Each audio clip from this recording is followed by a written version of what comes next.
You know, if Crunchyroll could get the rights to legally stream Kamen Rider, I'd be all over that shit.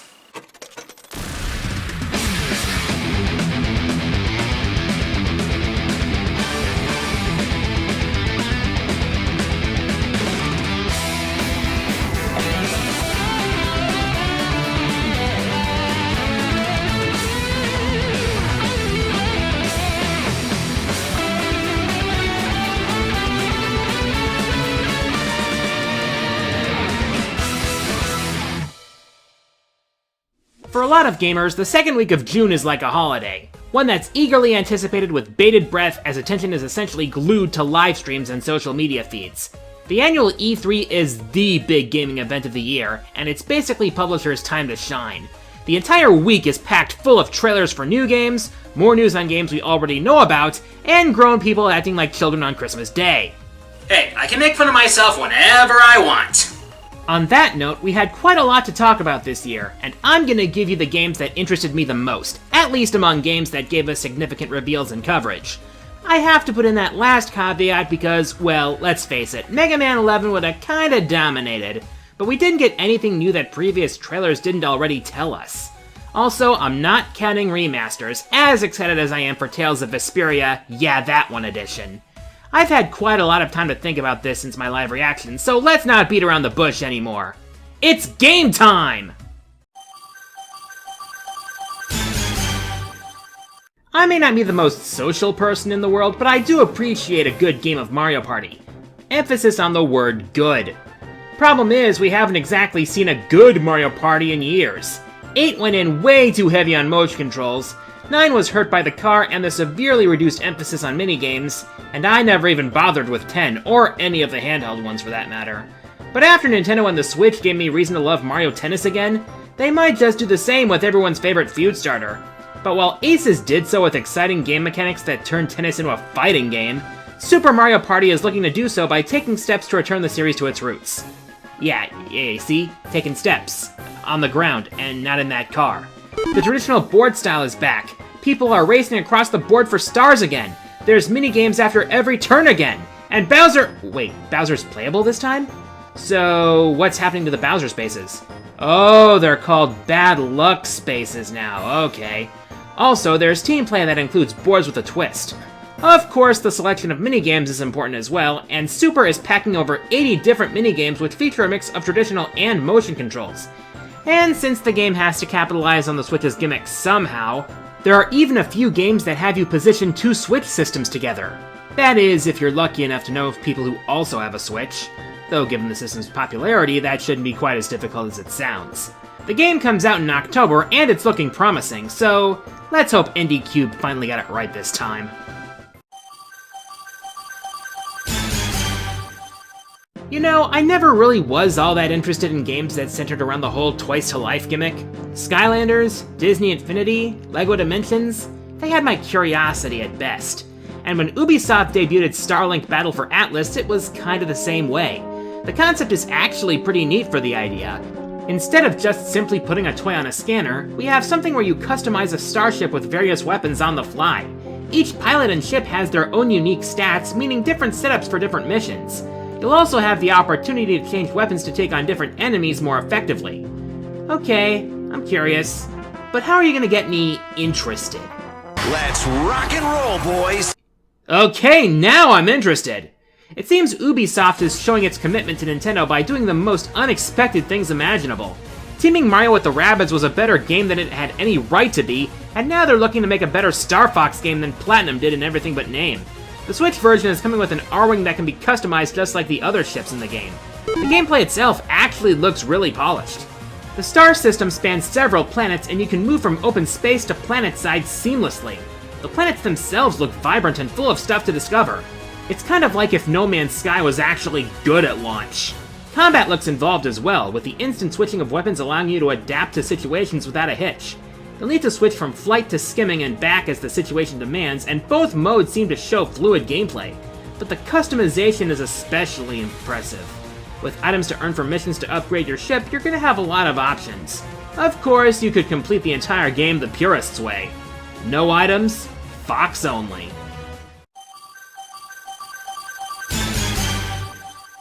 You know, Giant robots are just cool. I mean, there's just something about the power fantasy of jumping in the cockpit of a giant fucking mecha and just tearing shit up. We've seen plenty of mecha anime, giant mecha in tokusatsu, and of course, plenty of games with giant mecha. And Marvelous and First Studios are bringing the robot rumpus to the Switch with Daemon X Machina. And it looks sick! Featuring a highly stylized cel-shaded art style, this game puts you and your customizable avatar behind the controls of a fully customizable mecha called an arsenal. You can upgrade your arsenal as you find parts during missions or from rewards.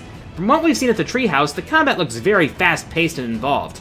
You'll need to keep your head on a swivel at all times to keep up with all the action going on around you as you face AI-controlled enemies and the giant immortals. But similar to Starlink, the level of customization will offer tons of options for gameplay. And can I just say how sweet the game looks? Even with the post-apocalyptic landscape, the battlefields are heavily stylized with plenty of amazing-looking particle effects. This makes battles look heated and intense. Can't say much about the sound design and music yet, since the sounds of certain other games was going on in the background, but considering that the composers have done music for Soul Calibur and Ace Combat, I can put safe money on the soundtrack kicking ass at the very least. There's also a story behind all this concerning fragments of the moon, humans evacuating underground, and the surface being overrun by machines, but that sort of stuff is the kind to take a backseat to the flashy and high-intensity combat. And there's a team of seasoned veterans behind the game.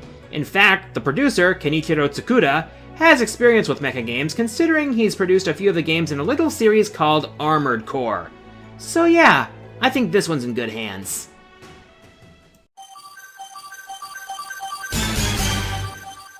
I keep telling myself over and over that I need to play more Fire Emblem games. I've played like 2/3 of Awakening and only a few chapters of Fates. Heck, the only one I found myself coming back to on a regular basis is Heroes. Of course, those of you who follow me on Twitter might know that by now. To be fair though, it has introduced me to more of the characters of the series, and has gotten me somewhat interested in playing more of these games. And now we're about to be introduced to a crap ton more characters now that the curtain has been lifted on the new Fire Emblem game for Switch. And to be honest, Fire Emblem Three Houses might end up being the game that gets me more into the franchise. The game continues with the art style established with the Emblem games on the 3DS, but further enhanced by the superior hardware of the Switch. The trailer gave us a glimpse of the animated cutscenes, and damn do they look impressive. The in-game models also look really good. HD does wonders for the appearance of units on the field. Speaking of the field, you can see one important change. Now your units will be supported by a troop of soldiers who will give you cover fire as you plan your attack against the enemy. How this will affect the actual battle remains to be seen, but it definitely adds a nice touch to the battlefield. We've also been introduced to 4 of the game's characters. Byleth, a sword-wielding instructor of battle who appears to be the main protagonist, Edelgard, who represents a new class called Aristocrat which wields swords, axes, and magic, Dimitri, a lance wielder, and Claude, a skilled archer. We know only a little bit about the story so far, that it takes place on a continent where religion holds considerable power, and that it won't be localized by 8-4. Does that mean the job is going to Treehouse? Well, as long as we don't get a dumpster fire like Fates' story, I think we'll be okay. I hope. Full disclosure here, Bethesda's games haven't typically interested me all that much, possibly to my slight detriment. Seriously, doing a list about dragons without having played a single Elder Scrolls game? What the fuck was I thinking? Still, I do believe in giving credit where it's due. Todd Howard, Bethesda's resident comedian/executive producer, seems to have a remote with 2 buttons on it: Elder Scrolls and Fallout. And while I await the day that he announces that you can actually play Skyrim on that actual mountain, I'm not gonna lie, Fallout 76 looks pretty damn promising. First off, a word of warning. This game won't be for people who have bad internet connections, because this game is online only, running on dedicated servers. For those who do have stable internet connections, players will be able to experience a game where every human character is an actual player. Yeah, the dedicated servers will be public at first, but there will be private servers added to the game post-launch, so don't worry about that. As for the game's presentation, it looks really good. Well, as good as a post-apocalyptic West Virginia can look anyway. The game is taking advantage of the latest version of Bethesda's creation engine. The game footage shown at Bethesda's presser highlighted 3 important aspects of 76's gameplay. The first being the aforementioned online multiplayer. Whether you play alone or cooperate with others, you'll be able to forge your own story while keeping up with the lore through stuff like robot NPCs, holotapes, and whatnot. The second gameplay feature they highlighted was the camp system. Fallout 4 had a town building feature where you could customize a settlement at certain locations. 76 is expanding on this feature by allowing you to construct your own settlement anywhere you want, with a collection of accoutrements. Of course, you'll also need to defend it from hostile players and mutants, but that comes with the territory. And then the third element, nukes. There are nuclear weapon sites across the map which can be activated by obtaining the launch codes. Once you have the codes and take control of the site, the map will be at your mercy. Jeez, the country is supposed to be recovering from nuclear war. Well, having that kind of destruction at your disposal will at least keep things interesting, if nothing else. Guess some things never change. I'm going to say this straight up. Each of the Big Three's presentations had one defining flaw. In Microsoft's case, it's that most of their big announcements were for games that are going to be multi-platform. I'll get to Sony and Nintendo's defining flaws soon. Of course, what Microsoft did reveal, even with multi-platform releases, got a lot of people pumped. As for one of said multi-platform releases, it was actually teased at the Game Awards as From Software's next big title with a tagline. And as those who are familiar with these guys know, any words from them carry the stench of countless deaths. So, is it the next Dark Souls? A Bloodborne sequel, perhaps? Nope! Turns out their foreboding words are connected to what can best be described on the surface as Samurai Bionic Commando. Sekiro, Shadows Die Twice, looks to continue the tradition of patience testing difficulty established by From Software's previous IPs. However, by the looks of things, it seeks to do so in ways that are both familiar and unique.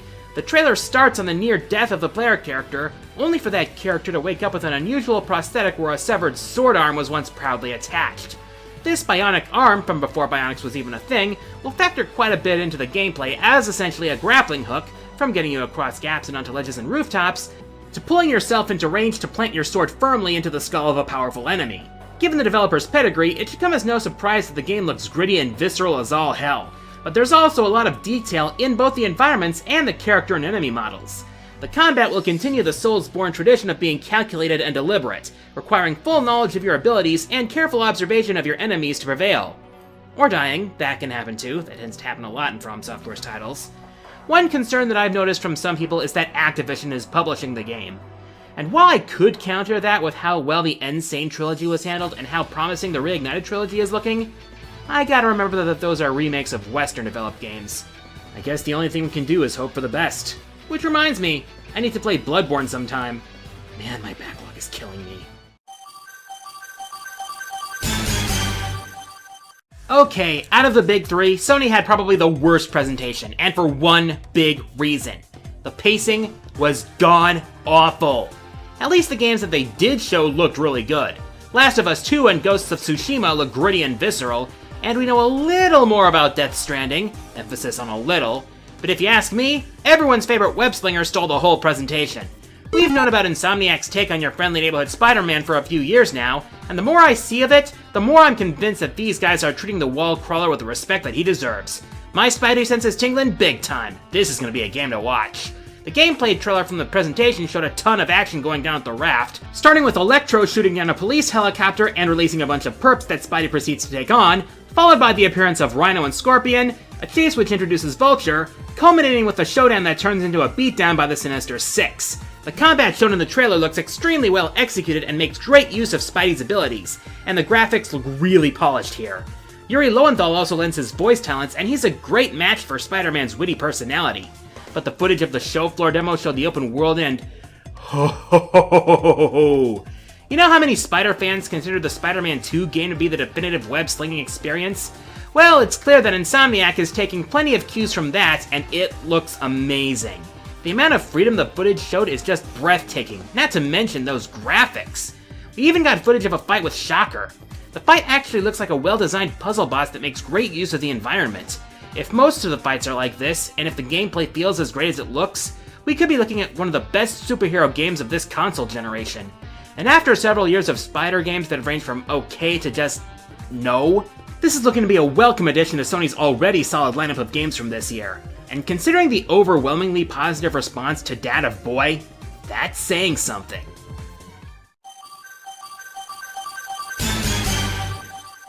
Of the franchises on my to-do list, one of the series near the top is Devil May Cry. I mean, what's not to love about a slick-looking demon hunter who kills demons with incredible style, while finding time to have a quality slice of pizza while he's at it? Sadly, the last we've seen of Dante was... fuck you! The last we've seen of the real Dante was... it's a match made in hell. Yeah, that. Back in the main canon timeline, Dante was last seen basically passing the torch to his nephew Nero. More than 10 years ago. That was a dark decade. In recent years, rumors of a proper new DMC game have been floating around. Fake leaks, teasing tweets, what have you. Flash forward to Microsoft's conference, and we're greeted by a trailer that begins like it's plugging a Resident Evil spinoff, with a city in panic at the invasion of demons. And so soon after Resi went back to its survival horror roots last year. And then the van rolled by. And there was much rejoicing. Even as someone who has yet to finish a DMC game, the trailer for Devil May Cry 5 got me fucking pumped from the moment Nero revved up that sword of his. And it looks like the boy's been taking some notes on Dante's style. Both the combat and the cutscenes look flashy as Hello, Nurse! And how about that? Nero's developed some wit for Johnny Young Bosch to voice. And now he's rocking a new robotic arm that he can even surf on, courtesy of a glasses-wearing badass cutie named Nico. Don't worry, the Love Life jokes have already been made. It's a replacement for the Devilbringer, since a mysterious demon, presumed to be his daddy Virgil, tore it off. Yeah, Nero's gonna need some context again. The trailer also showed off the ways Nero's gonna put that arm to use to kick demon ass. We also got some footage of giant freaking boss fights, and man oh man do these look freaking intense. The trailer itself was made in the game's engine, which is promising because everything looks slick as fuck. And though all we have for music is the main theme, ooh, that theme! Wait, cybernetic enhancements, development from initial role? I think Nero might be the next Raiden. Oh yeah, almost forgot. Uncle Dante is awesome even when he's old. Just thought you'd want to know.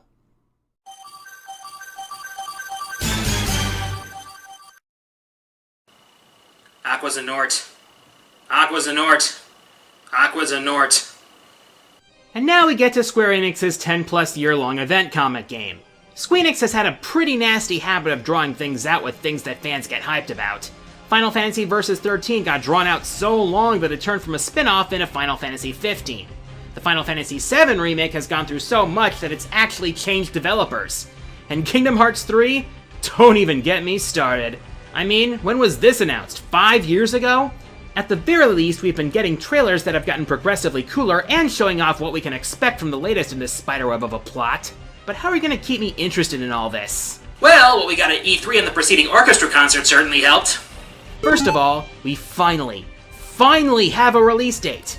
January of next year, in fact, and that's barely even a delay, and only so that the Japanese and international releases can be closer together. Now enough about release date whining, check out the latest gameplay! The attraction flow looks absolutely stunning. The ability to use Disney rides to clear out a room of Heartless is so freaking cool. We've also seen more footage of the summons, including Simba and even Wreck-It Ralph. The standard gameplay looks as fast and fluid as ever. Those shot logs though, whew. And yes, the Gummy Ship segments are back and looking absolutely stunning. And we've gotten a look at 2 more worlds confirmed for the game. First, we got a look at the Frozen world, and the characters look so much like they do in the actual movie, not to mention that the scenery is beautiful. And then there's the updated Pirates world, and oh my god, it doesn't look awkward anymore. This world actually looks believable this time. Also, the world's gonna feature full-on ship battles, which is awesome. As far as the developments in this twisted plot, we're still just getting bits and pieces as we go along, but I imagine they're gonna keep trickling in as we get closer to release. So, is it gonna be worth all the time we've spent waiting? I don't know, honestly. The hype that the fans have built up is reaching the point where the game can't possibly live up to it. But if I can finally put Xehanort's smug face in his long overdue grave, I can be satisfied. Maybe. Hopefully.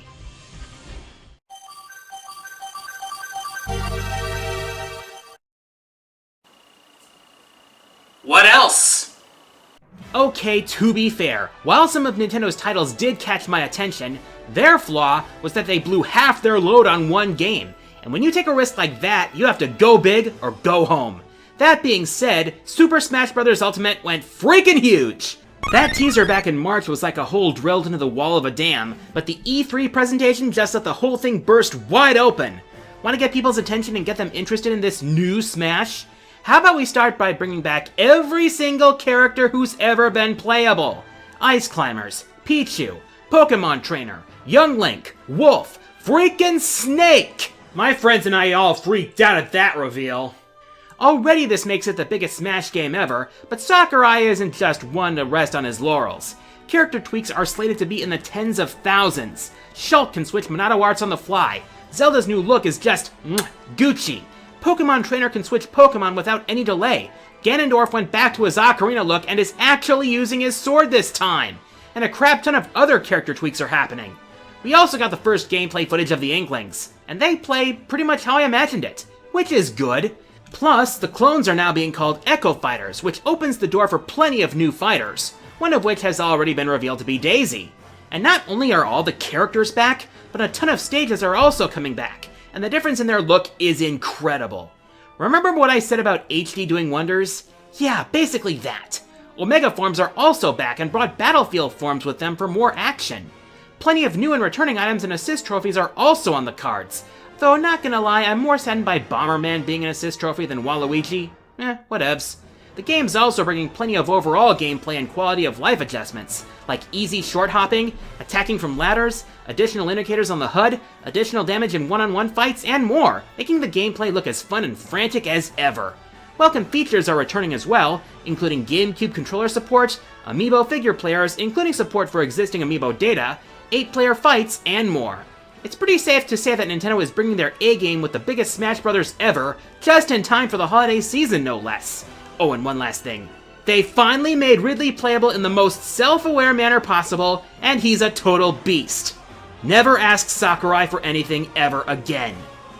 I'm the Quarter Guy, and if I can be fair, I'm sick and tired of fanboys arguing over who won E3. Because when you really get down to it, with all the trailers, announcements, and all the other stuff that comes out of this extravaganza, the gamers are the real winners.